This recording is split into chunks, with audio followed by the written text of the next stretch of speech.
आज बिलाखिर एनआरओ के फैसले पर अमल दरामद हो गया। नैब ने खत लिख डाला स्विस हुक्काम को, जिन्होंने शाम तक कहा कि खत उन्हें नहीं मिला। 6 करोड़ डॉलर का हिंसा एक बार फिर दिए की तरह टिमटिमाने लगा। और फिर सबसे बड़ा सवाल, इस पैसे का मालिक कौन है, ये पैसा कहां है, और क्या ऐवान सदर में आज 18वीं तरमीम पर इत्तफाक का जश्न होगा या स्विस केसेस दोबारा खुलने के लिए खत लिखने पर सोग। मैं हूं फवाद हुसैन और यह है सेंटर स्टेज।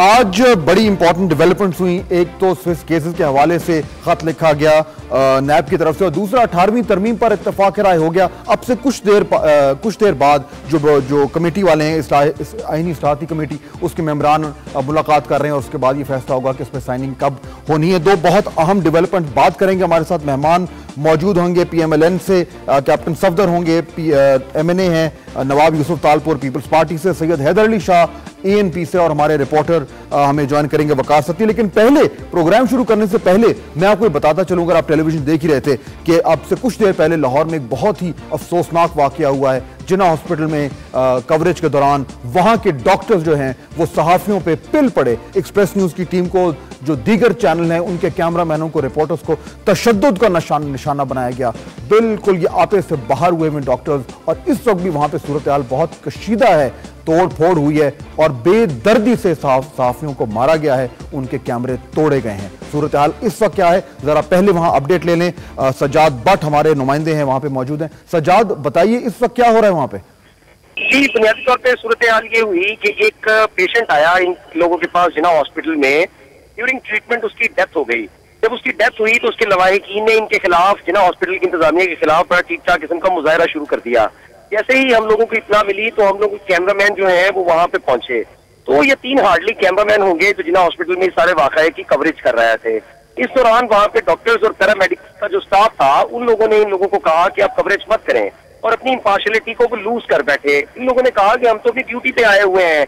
बहरहाल वहां पे ये हुआ कि लवाहिकीन जो है वो उन डॉक्टर्स के साथ लड़ पड़े, और डॉक्टर्स लवाहिकीन की बजाय मीडिया के नुमाइंदों से लड़ पड़े, और उन्होंने उनको ठीक ठाक किस्म के तशद्दुद का निशाना बनाया। हमारा कैमरामैन असद है, जिसकी काफी ठीक ठाक पिटाई हुई है, उसकी आंखों पे चोटें लगी हैं, उसके चेहरों पे चोटें हैं, कैमरा टूट गया है सारे का सारा। टीवी उसने बड़ी मुश्किल से बचाई है, और उसके जरिए ही हम आपको थोड़ी सी फुटेज दे सके हैं। तो इस वक्त उसके बाद फिर ये सूरत हाल हुई है कि जैसे ही हमें अपने दफातर में इत्तला मिली तो हमने कहा कि सारे मामले को टेकअप करें, हम देखें कि कहां पे किसकी ज्यादती हो गई। तो आप लोग सारे बाकी, जब जैसी खबर फैली तो जो बाकी सहाफी हैं वो वहां पे पहुंचे, उसके बाद फिर भी कोई मसला हुआ? जी बिल्कुल, आप यकीन करें कि लाहौर के काफी बड़ी तादाद में सहाफी जो हैं वो वहां पे पहुंचे, और डॉक्टर जावेद अकरम जो हैं, जो प्रिंसिपल हैं अल्लामा इकबाल मेडिकल कॉलेज के, जो यहीं पे बैठते हैं और इसके इंचार्ज हैं इस सारे हॉस्पिटल के भी, उन्होंने यहाँ पे लाउड स्पीकर जो लगे हुए हैं उसके जरिए ऐलान कराया कि तमाम तुलाबा जो हैं वो अपने हॉस्टल से और अपने कमरों से और अपनी ड्यूटियां छोड़ के बाहर आ जाएं, और हमने सहाफियों को आज एक मिसाली सबक सिखाना है। और ये वो बजाते खुद कह रहे थे? जी बिल्कुल, ये ऐलान करवाया गया है वहाँ पे लाउड स्पीकर से, और ये मैनेजमेंट की मर्जी के बगैर नहीं हो सकता। मस्जिद के लाउड स्पीकर के जरिए, और जो अंदर एक उनका एक सिस्टम होता है ऐलानात करने का, उसके जरिए उन्होंने बाकायदा ऐलानात कराए। और फिर मीडिया के नुमाइंदों में, जिनमें हमारे ब्यूरो चीफ भी थे, मैं बताते खुद था, हमारे काफी सारे लोग थे, इसी तरह दीगर चैनल्स के लोग थे, अखबारात के लोग थे। अच्छा, वहाँ पे सजाद मुझे बताएंगे पुलिस वहाँ पे मौजूद थी? जी, पुलिस ने अभी तक जो रोल प्ले किया है वो सारे का सारा सिर्फ खामोश तमाशाई का है। यहाँ पे जितने पुलिस अफसरान थे, मेरी भी उनसे जाती तौर पे बात हुई। मैंने उनसे ये रिक्वेस्ट की कि जिन डॉक्टर्स ने ज्यादती की है उन डॉक्टर्स को अगर आप हिरासत में ले लेंगे तो ये सारा मामला टेम हो जाएगा। ठीक है, उन्होंने कुछ नहीं किया।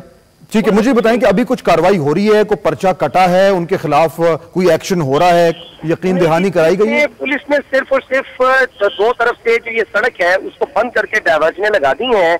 यानी उन्होंने भी बेसिकली मैदान जंग लगने का पूरा माहौल जो है वो फराहम कर दिया है।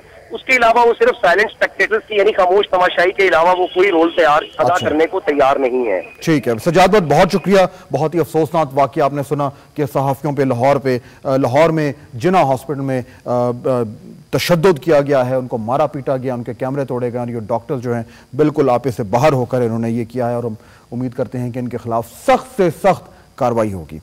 चलते हैं अपने जो हमारा आज का मौजू है उसकी तरफ। पहले मैं तारुफ करा दूं मेहमानों का अपने जो हमारे साथ मौजूद हैं। नवाब यूसुफ तालपुर हैं, पीपल्स पार्टी से इनका ताल्लुक है, MNA हैं, हमें ज्वाइन कर रहे हैं कराची से।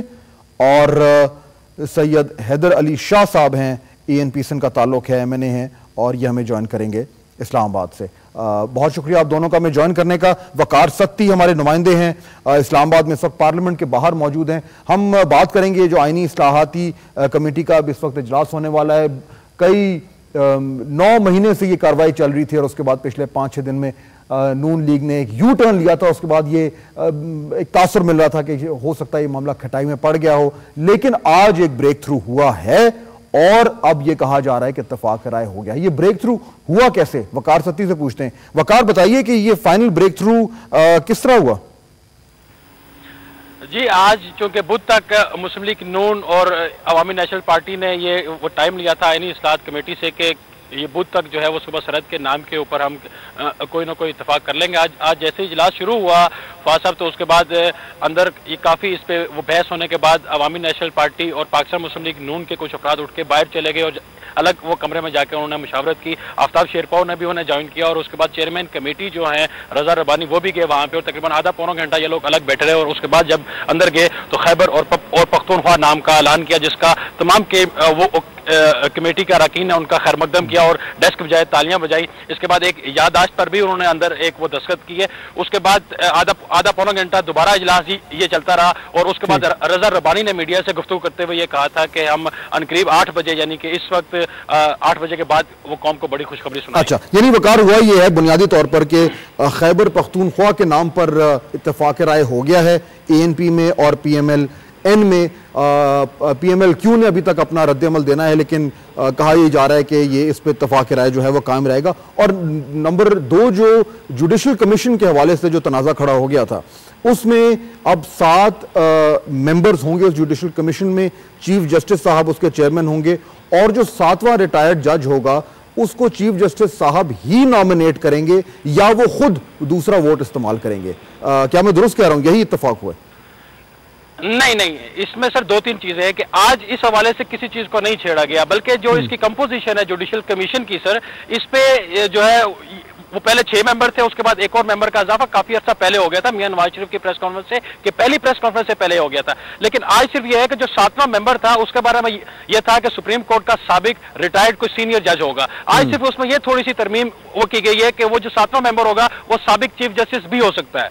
अच्छा, बस ये एक चीज नहीं आई है, इसके अलावा और कोई नई चीज नहीं है। ठीक है। और इसमें ये जो मुतालबा था PMLN का कि जो लॉ मिनिस्टर साहब हैं वो उसमें ना हो, सुप्रीम कोर्ट बार एसोसिएशन का जो नुमाइंदा है या सदर है वो हो पाकिस्तान बार काउंसिल की बजाय, वो तो नहीं माने गए?